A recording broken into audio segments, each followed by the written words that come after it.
We're back with another episode of Today and Tomorrow in Scottsdale with Don and Kevin. And I'm Don and you're Kevin. Don, how are you? I'm good. Kevin, how are you? Good. Welcome to Phoenix Open Week. Phoenix Open Week is good. This actually will be on the air a week after, That's a couple true. days after. So we always film a little bit or record a little bit in advance. But I'll be at the Open on Friday. So if you've seen me by the time this airs and I was out there Friday, I hope I saw you too. There you go. Let's see how that rolls off. Cover your bases. We continue with our with the 185th, I think, episode now of people doing great things in Scottsdale, and we've got another great example of that today. Today, we're joined by Barb Kozuh, Executive Director of the Delta Dental of Arizona Foundation, which now, after about a year and a half ago, is based in Scottsdale, which is really cool.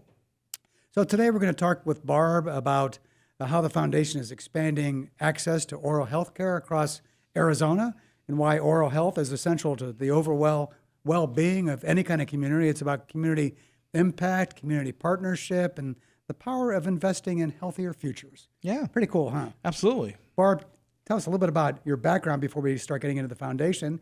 Where'd you grow up? How'd you get into this career? And how'd you end up at the foundation? Oh, well, hi, Don. Hi, Kevin. Thanks for having me. I'm a Chicago gal and always wanted to get into sports and came out here to ASU to go to college and started working for the Phoenix Giants. The Phoenix Giants. Do you remember that? Those were such fun. I Those were loved fun it. games. I know. But they were actually as much fun as the major league guys now. They were. Yeah, They were fun. Yeah, They were fun. fantastic. And I worked there 10 years with the A's and the Giants. The Giants were our parent club, and then the A's had spring training at the facility out at Phoenix Municipal Yeah, Phoenix Stadium. Muni. I had a lot of time spent at Phoenix Muni for sure. Yeah, loved it there. Loved it. Sweat like crazy, Yep, but in the summer, but loved it. And then went back to Chicago after 10 years after college, and then ended up working for the White Sox there, and did that for 5 or 6 years, and then did some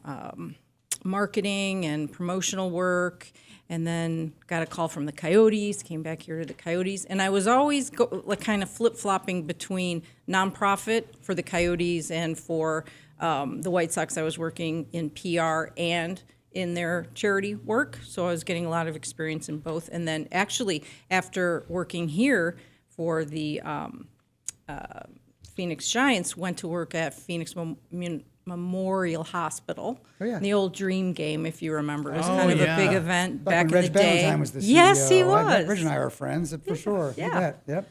So went from Phoenix Memorial back to Chicago. Anyway, stayed in Chicago 15 years, and then I'm like, enough snow, enough of all this. Let's get back to Phoenix. Came and worked for the Coyotes, and then the Coyotes were the Coyotes, and then started working in nonprofit here.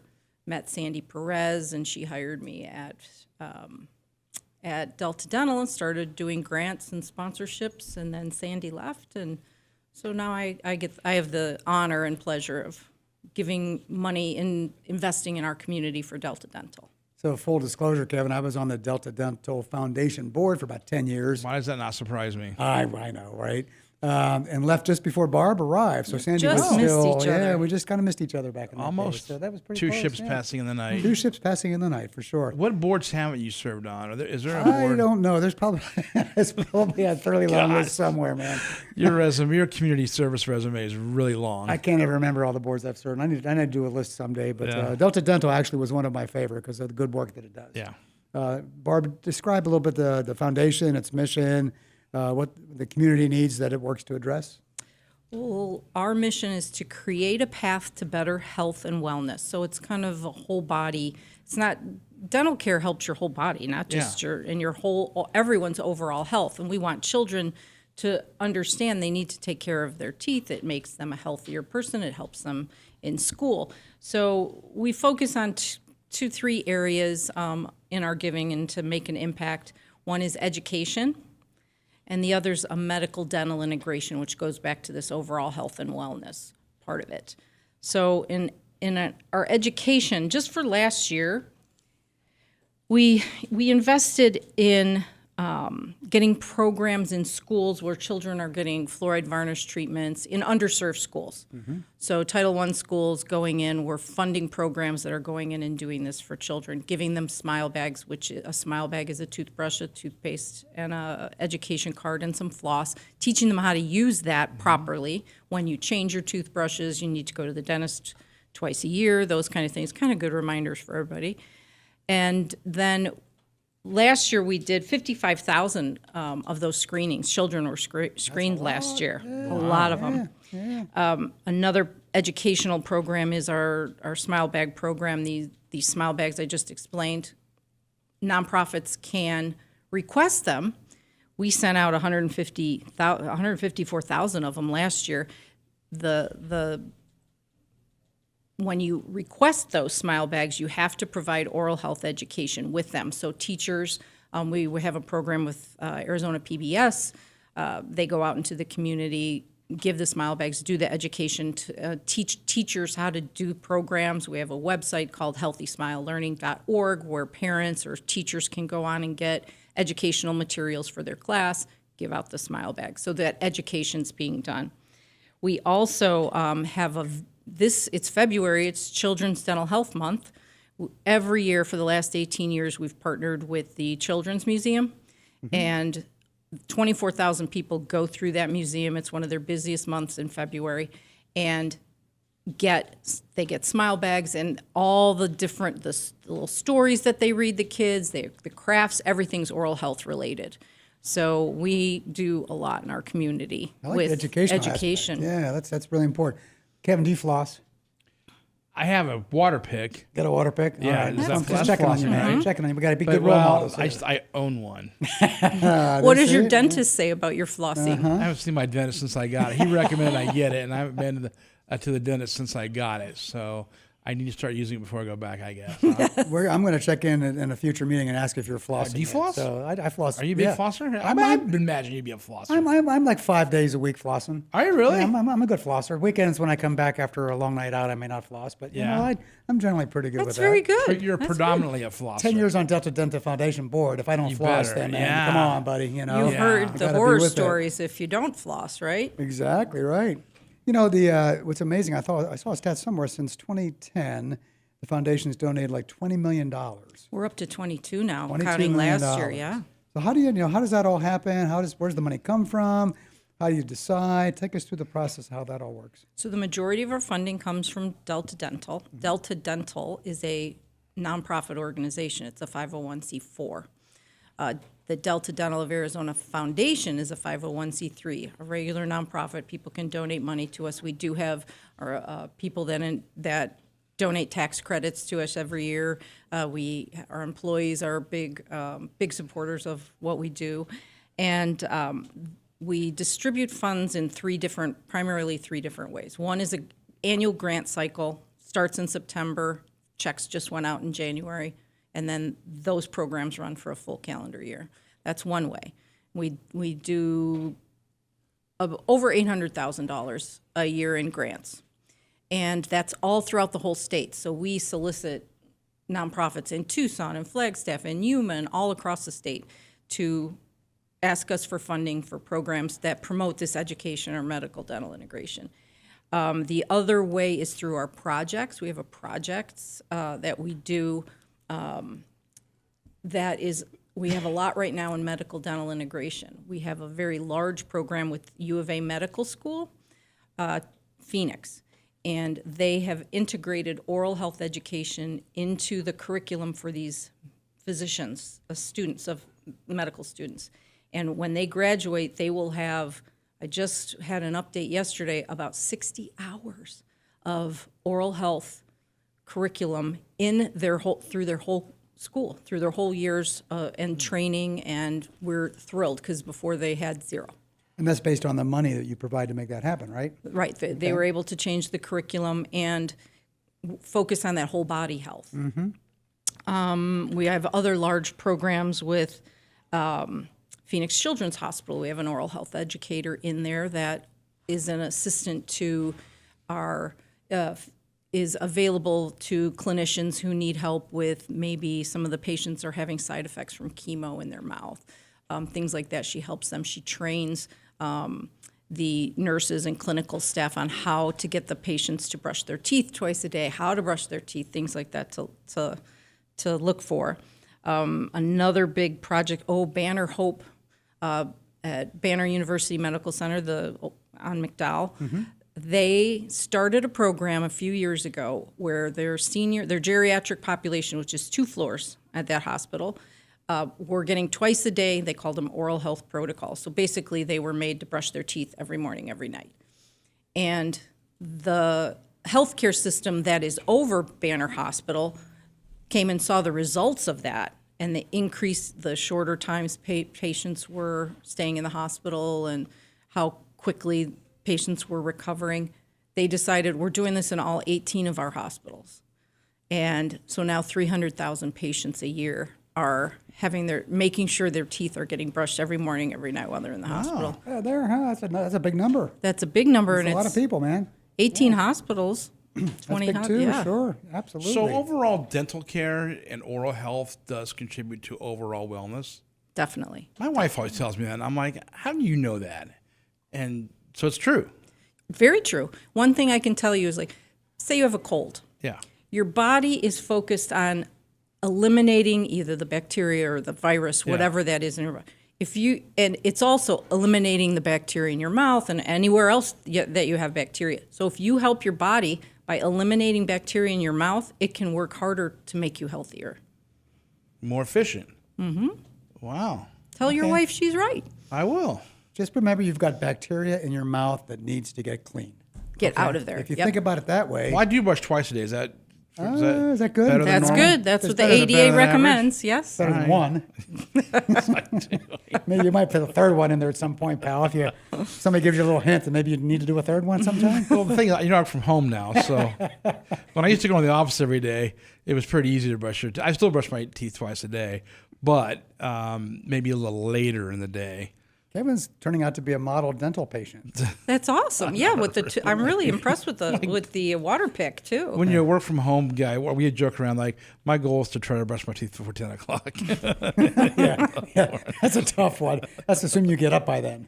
Do you I'm finish up at- coffee by then? I don't know if I finish my coffee by 10 o'clock. I start work at 6 a.m., so Oh. you know that. I email you early in the morning, Don. Yeah, I see some 6 a.m. emails coming in. Every time I see an email at 6 a.m., I go, did he brush his teeth yet? I'm trying to Next figure time out. you reply to my email at 6 a.m., say, go brush your teeth. And did you floss the night before? Come on, buddy. Come on. love Let's it. get it clean. So all these grants, you give out $800,000, just a typical year for grant cycle. How do you make decisions? I mean, you can't grant everybody, right? So how do you come up with decisions that for people that get that kind of support? We have a board. Got a board, A right? board You do. decides our grant cycle, and they help us.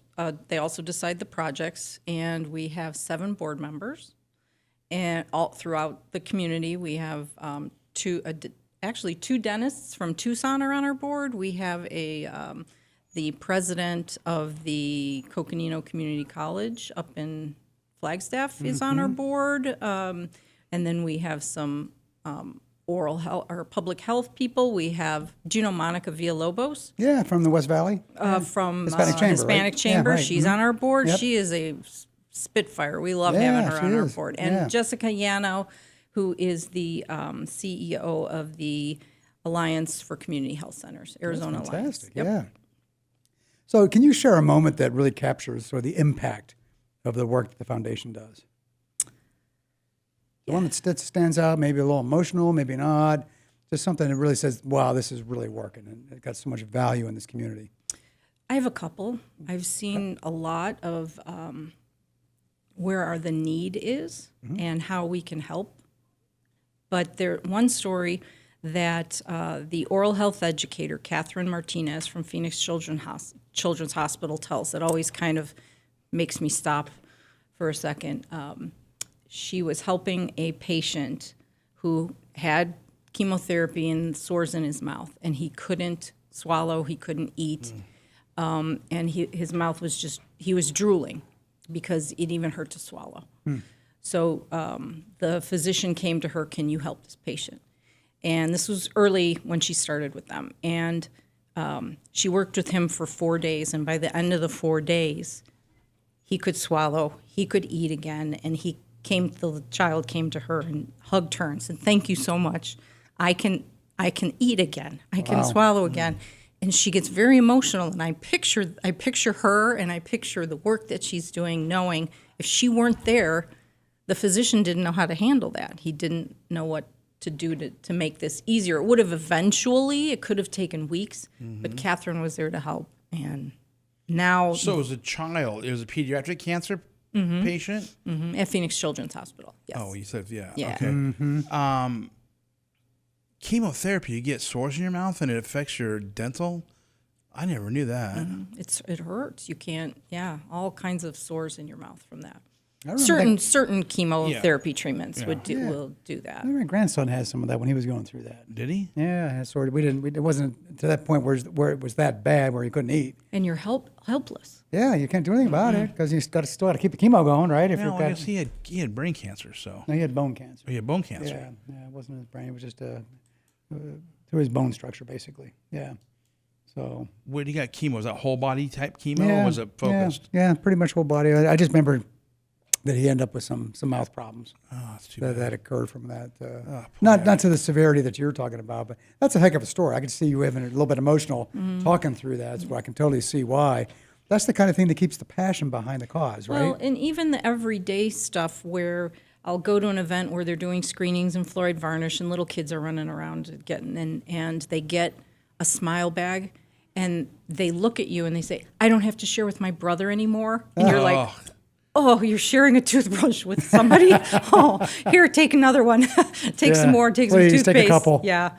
Share them with your friends. Yes. I was at a school one time, and a little boy, I was just observing, but he could tell I was with we have puppet shows from the Great Arizona Puppet Theater. They have 3 oral health related puppet shows. One's about a bunny learning from his mother how to brush his teeth. One's a pirate who doesn't brush his teeth and what happens, and things like that. So we take those, go to schools, and they, at the end of it, the kids can ask the puppeteer questions about the oral health, and then they get a smile bag on their way out. They walk by a table at this particular school, and they make their own bag. They pick their toothbrush color, they pick their paste, and they pick their floss. And this little boy came over to me, and he says, "I've been telling my mom I need this," and he's holding up the little toothpaste. "I need this, and I haven't had it for a long time." And I said, "Why don't you fill your bag up with some of that toothpaste and you There take you that go. home?" Right. Yeah, take it and use it for So sure. you kind of take that stuff for granted that everybody has toothbrush and toothpaste and they don't. That's true. And do some of these kids get, or some of the recipients of your order get, like dental exams? Yes. Okay. Dental exams and fluoride varnish treatments. We have a lot of programs. A.T. Still University runs a great program, community outreach program. There's a group called Tooth Buds in Graham and Greenlee counties that go to schools for a week and do screenings. Well, they do full exams. They and full cleaning. So they'll stay at a school for a whole week until Tooth all Buds? the kids. Tooth Buds. Yeah, that's cool, Can't yeah. remember what buds stand Well, you do for. stuff with the dental clinic at St. Vincent de Paul, too, right? A lot. Yes, we have. Talk about that a little bit. I know it's a pretty extensive one. It's been going on for a long time. It was a 10-year, $1 million project, and it funds the operations of that dental clinic, $100,000 a year, and they do amazing work. They're one of the only nonprofits that take adult patients, but primarily, I mean, they focus on children. They have children in and out of there all the time, but a lot of medically compromised patients, a lot of patients who are taking part in other programs at St. Vincent de Paul. Dr. Scott Myers is the dental director there and does a fabulous job. You've got a lot of volunteer dentists that go do work there, too, right? Yes, we have some members of our corporate board. That's what I thought, Yes, right? I who remember go talking there. about that back in the day. You know, they go down and volunteer and do dental work for people in need at St. Vincent de Paul. It's really a cool program. Really? You know, getting some, from some homeless populations, but they don't have a chance or a clue to see a dentist, you know, so getting that kind of dental care is amazing for them to be able to do that. So looking ahead, what's the future look like? We are really strategically focusing and aligning with the work that our corporation is doing, and it's focusing on innovation. So this year we had our first ever innovation grant.